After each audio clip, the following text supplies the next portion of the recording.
Hi students, today we are discussing managerial utility. Managerial utility.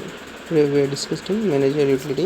ఈ manager utility అనేది ఒక company యొక్క ఎండి managing director ఉన్న మన యొక్క సోర్స్ని ఏ రకంగా యూజ్ చేసుకుంటారు.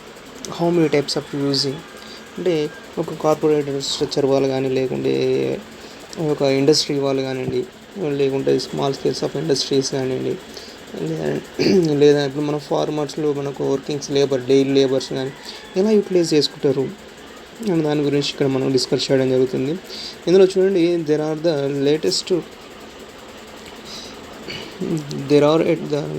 two means variation of the cases of where management in the modern large corporation or asked the influence in the goals of the frame and not to go along with purchasing. And ఇక్కడ ఏమంటుండు, management the modern large corporation are ask for influence the goals అంటే వాళ్ళ యొక్క achieves అంటే targets అయితే ఏమున్నాయో ఆ టార్గెట్స్ని gain చేసుకోవడానికి ఉన్న సోర్స్ని, మాన్యువల్ సోర్స్ని కానీ, లేకుంటే యూటిలైజేషన్ సోర్స్ కానీ వాళ్ళు ఏ రకంగా యూజ్ చేసుకుంటారు అన్న విషయం గురించి ఇక్కడ డిస్కస్ చేసుకోవడం జరిగింది. ఇందులో స్టూడెంట్స్ని అయితే బేలీ మెయిన్స్ గ్లోబెర్త్ model of the corporation power of structure is the most important in the further future.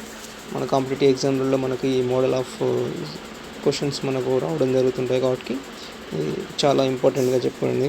There is the book of the modern corporation and the private property in 1932 అంటే ఒక book రాసిన Berle and Means suggested the first time the importance implementations of the separation of ownership and management in a modern corporations. అంటే యాక్చువల్గా ఇదివరకు అంతా కూడా ఒకే రకంగా ఉండేది అంటున్నారు. బిఫోర్ ద 1932, ఆఫ్టర్ 1932 ఓనర్స్ వేరే ఉన్నారు, మేనేజ్మెంట్ వేరే ఉంటుంది.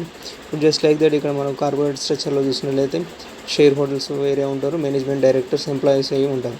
ఈ ఎంప్లాయీస్ నుంచి వాళ్ళ వర్క్ అనేది కన్సిడర్ చేస్తూ వస్తుంటారు. వర్క్ చేయించడం వీళ్ళ డ్యూటీ ఏంటంటే వర్క్ చేయించి వాళ్ళకి మేనేజర్స్ అంటే ఓనర్స్ యొక్క టార్గెట్ని అచీవ్ చేయడం వీళ్ళ యొక్క గోల్గా ఉంటుంది. According them the will owners are the interested in maximisation profits in the manager have their own dates, needs and motivations. ఇక్కడ ఓనర్స్ అనే వాళ్ళకి కావాల్సింది ప్రాఫిట్స్, మేనేజర్ అనే వాళ్ళకి కావాల్సింది ఓనర్ నీడ్స్ కావాల్సి ఉంటుంది. దీంట్లో dates and needs and motivations further the due to the look of the corporation democracy the management have the grated power on corporate policy. ఇక్కడ కార్పొరేట్ పాలసీ మేనేజ్ ఏంటంటే ఓనర్స్కి కావాల్సిన బెనిఫిట్స్ని manager అనేవాళ్ళు సెట్ చేసి పెడుతున్నారు. Sufficient investable funds can be generated for the retained earnings, consistency of management need of venture into the capital market where the frame will be subjected places structures. ఈ రకంగా వాళ్ళు తీసుకొస్తున్నారు. అదే విధంగా ఈ global privatisation services variation in the Berle Means approach of according the global recording అంటే వీళ్ళు ఏ రకంగా వర్క్ చేయించుకుంటారు అన్న విషయం ఇక్కడ మనం చూడడం జరుగుతుంది. ఇందులో చూసుకున్నట్లయితే ఇక్కడ ఒక డయాగ్రామ్ చూస్తున్నాం. ఈ డయాగ్రామ్స్లో చూసాం where shareholders are owners will the utilising power, man power మనం ఎలా యూటిలైజ్ చేస్తున్నాం అని చెప్పేసి అంటారు. అంటే షేర్ హోల్డర్స్ అందరూ కూడా మేనేజింగ్ డైరెక్టర్ కాలేరు కాబట్టి ఇక్కడ ఓనర్స్ అనేవారు షేర్ హోల్డర్స్ కిందకి చెప్పడం జరుగుతుంది. Owners are shareholders. Top level management అంటే ఎవరు ఉంటారు? బోర్డ్ ఆఫ్ డైరెక్టర్స్ ఎండీస్ వీళ్ళను అందరూ కూడా ఉంటారు. మిడిల్ లెవెల్ మేనేజ్మెంట్ అంటారు. మిడిల్ లెవెల్ మేనేజ్మెంట్ అంటే ఎవరు? Marketing manager and raw material manager and accounts manager and HR ఈ రకంగా ఉన్న వాళ్ళందరినీ కూడా మనం మేనేజ్మెంట్ లెవెల్ అని చెప్పేసి అంటాం. ఇక్కడ చూసుకున్నట్లయితే ఓనర్షిప్ షేర్ హోల్డర్స్ కావాల్సిన ఏంటిది? ప్రాఫిట్స్. మనకు ఇంత ఇన్వెస్ట్మెంట్ చేస్తున్నాం కాబట్టి మాకు ఇంత ప్రాఫిట్స్ కావాలని చెప్పేసి డిసైడ్ అవుతారు వాళ్ళు. వాళ్ళ దగ్గర నుంచి తీసుకున్న సజెషన్స్ని managing directors managing directors or board of directors వాళ్ళు ఉంటారు. వీళ్ళు ఏం చేస్తారు, మిడిల్ లెవెల్ మేనేజ్మెంట్కి ఎక్స్ప్లెయిన్ చేస్తారు. సో ఇన్వెస్ట్మెంట్ సో ఏరియాలో ఉంది, ఆ సో ప్రాఫిట్స్ని మనకు రావాల్సిన అవసరం ఉంటుందని చెప్పేసి మేనేజ్మెంట్ డైరెక్టర్స్ మిడిల్ మేనేజర్స్కి చెప్తారు.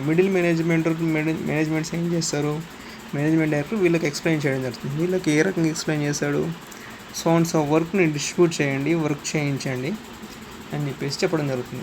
వీళ్ళు తర్వాత సూపర్వైజర్స్కి చెప్పడం జరుగుతుంది. తర్వాత వీళ్ళు ఎవరికి చెప్తారు, సూపర్వైజర్స్కి చెప్తారు. ఈ సూపర్వైజర్స్ అంటే లో లెవెల్ మేనేజ్మెంట్ అంటే అఫ్కోర్స్ ఓనర్షిప్ కింద ఎండి managing director single person are 2 persons ఉండడం జరుగుతుంది, 3 or 4 పర్సన్స్ ఉండడం జరుగుతుంది. ఇది 3 or 4 పర్సన్ కింద మిడిల్ లెవెల్ మేనేజ్మెంట్ డైరెక్టర్స్ అని ఒక 10 or అంటే ఎన్ని డిపార్ట్మెంట్లు ఉంటే అంతమంది డైరెక్టర్స్ అనేది ఉండడం జరుగుతుంది. ఇక్కడ ఎన్ని డిపార్ట్మెంట్లు ఉంటే అన్ని డిపార్ట్మెంట్లకు మేనేజర్స్ ఉంటారు. ఆ డిపార్ట్మెంట్ మేనేజర్స్ వాళ్ళ కింద ఒక్కొక్క డిపార్ట్మెంట్లో ఒక 10 to 100 వరకు సూపర్వైజర్స్ ఉంటారు. ఆ సూపర్వైజర్స్కి మేనేజర్ ఎక్స్ప్లెయిన్ చేస్తాడు. ఈ సూపర్వైజర్ కింద ఈచ్ వన్ సూపర్వైజర్ కింద 150 to 250 వరకు వర్కర్స్ ఉండడం జరుగుతాయి. ఈ సూపర్వైజర్స్ వర్కర్స్కి ఎక్స్ప్లెయిన్ చేయరు. అంటే ఇక్కడ ఓనర్షిప్స్ వాళ్ళు తీసుకునే డెసిషన్స్ లో లెవెల్ మేనేజ్మెంట్ వర్కర్స్ దగ్గరికి కూడా ట్రాన్స్ఫరేషన్ జరుగుతుంది ఇక్కడ. అంటే వర్క్ కూడా ఇక్కడ నుంచి ఇలాగ స్లోగా మనకు వర్క్ అనేది కంప్లీట్ అవుతుంది. కంప్లీట్ అయిన తర్వాత corporation power of structure traditional view point అని చెప్పేసి దీన్ని చూపించడం జరుగుతుంది ఇక్కడ. అంటే ఈ రకంగా మనం వర్క్ చేయించుకోవడం జరుగుతుంది. అఫ్కోర్స్ ఇక్కడ మనం ఒక హౌస్ కన్స్ట్రక్షన్ చేసినా సరే కానీ ఈ రకంగానే ఉంటుంది. ఇప్పుడు మనం హౌస్ కన్స్ట్రక్షన్ చేసామనుకోండి, మనం మనం వేరే అతనికి కాంట్రాక్ట్ ఇవ్వడం జరుగుతుంది. కాంట్రాక్ట్ ఇస్తే ఇతను ఏం చేస్తాడు, కాంట్రాక్ట్ తీసుకుని అతను వర్క్ చేస్తాడా, చేయడు కదా. అతని కింద లేబర్ ఉంటాడు, సో మేస్త్రి ఉంటారు. మేస్త్రి ఏం చేస్తాడు, మేస్త్రి మీన్స్ మేస్త్రి ఏం చేస్తాడు, లో లెవెల్ మేనేజ్మెంట్స్ అంటే అతని కింద అసిస్టెంట్ మేనేజర్స్ సూపర్వైజర్లను పెట్టుకుని తర్వాత సూపర్వైజర్స్ వర్కర్స్ ఇద్దరు కలిసి కన్స్ట్రక్షన్ సైట్ కంప్లీట్ చేస్తారు. ఆ లాస్ట్ ఆఫ్ ఆల్కి ఓనర్ అయితే ఎలాంటి బిల్డింగ్ అయితే కావాలనుకున్నారో అలాంటి బిల్డింగ్ చూపించేది ఎవరు, వర్కర్స్. సేమ్ యాజ్ టీజ్గా ఇక్కడ కూడా ప్రాఫిట్స్ని డిసైడేషన్ చేసేదేమో ఓనర్స్, ప్రొడక్ట్ కంప్లీట్ చేయడం వరకు మాత్రం వర్కర్స్ దగ్గర ఉంటుంది. అండ్ ఆల్సో ఇంకో స్ట్రక్చర్ కూడా మనకి ఇక్కడ కనిపిస్తూ ఉంటుంది. ఇక్కడ మేనేజ్మెంట్ స్ట్రక్చర్స్ అనేది చూస్తున్నాం. మేనేజ్మెంట్ స్ట్రక్చర్ని ఇంకో రకంగా కూడా ఎక్స్ప్లెయిన్ చేయడం జరిగింది. ఇక్కడ మనకు క్లారిటీగా ఉంది, ఇంకో రకంగా కూడా మనం చూడడం జరిగింది. పై చార్ట్లో in the large of modern industries corporations the ownerships and management control generally happens to be the hands of two separate sets of the peoples, the shareholders and management teams, rather than in the hand of only one set as suggested to by the traditional theorem అని చెప్పేసి చెప్తున్నాడు. ఇందులో మనకు చూస్తున్న కింద చార్ట్లో చూడండి ఒకసారి, సెంటర్లో మేనేజ్మెంట్ ఉంది. ఈ సర్కిల్ చూసుకోండి. ఫస్ట్ సర్కిల్లో షేర్ హోల్డర్ కింద blue collar workers, after that white collar workers, next technicians and scientists, after that management. అంటే ఇక్కడ వర్క్ను డిస్పాచ్ చేసుకుంటూ ఎవరెవరికి ఎలా వెళ్తుందనే విషయం ఇక్కడ చూస్తున్నాం. మనం వర్క్ను డిస్ట్రిబ్యూషన్ చేస్తూ ఇలా వెళ్తున్నాం. ఇక్కడ మేనేజ్మెంట్ టెక్నికల్ సైంటిస్ట్ వాళ్ళకు వర్క్ చెప్తుంది. సైంటిస్ట్ వాళ్ళు దాన్ని చూస్తున్నారు. ఇక్కడ blue colour workers, white colour workers same మనం దట్ ఇలాగ చూసిన చార్ట్ లాగానే ఉంటుంది. కాకపోతే ఇక్కడనేమో లేబర్ వర్క్ అంటే ప్రొడక్షన్ వర్క్ ఉంటుంది. ఇక్కడ ప్రొడక్షన్ వర్క్ అని చెప్పేసి అనుకోండి, ఇక్కడ ప్రొడక్షన్ వర్క్ అవుతుంది. అదర్వైజ్ ఇక్కడ కూడా ప్రొడక్షనే ఉంటుంది. కాకపోతే ఏంది, ఇక్కడ సైంటిఫికల్ ప్రొడక్షన్ వర్క్ అంటే సాఫ్ట్వేర్ డెవలప్మెంట్ అనుకోండి, అదర్వైజ్ లేదంటే ఏదైనా సర్వీస్ ప్రొవైడేషన్ అనుకోండి. ఈ రకమైన వర్కర్స్కి ఈ చార్ట్ అనేది క్లియర్ కట్గా కనిపిస్తుంది. Share holders and blue colour workers and white colour workers and technicians and scientist and management అని చెప్పేసి అంటున్నాడు. వీళ్ళందరినీ కంట్రోల్ చేయడానికి మేనేజ్మెంట్ చూస్తుంది, వీళ్ళందరికీ పేమెంట్ చేయడానికి షేర్ హోల్డర్స్ అనేది చూడడం జరుగుతుంది. ఈ రకంగా మనం మేనేజ్మెంట్ అనేది ఒక మ్యాన్ పవర్ని ఎలా యూటిలైజ్ చేసుకొని ప్రాఫిట్స్ని గెయిన్ చేస్తున్న విషయం ఇక్కడ చూడడం జరుగుతుంది.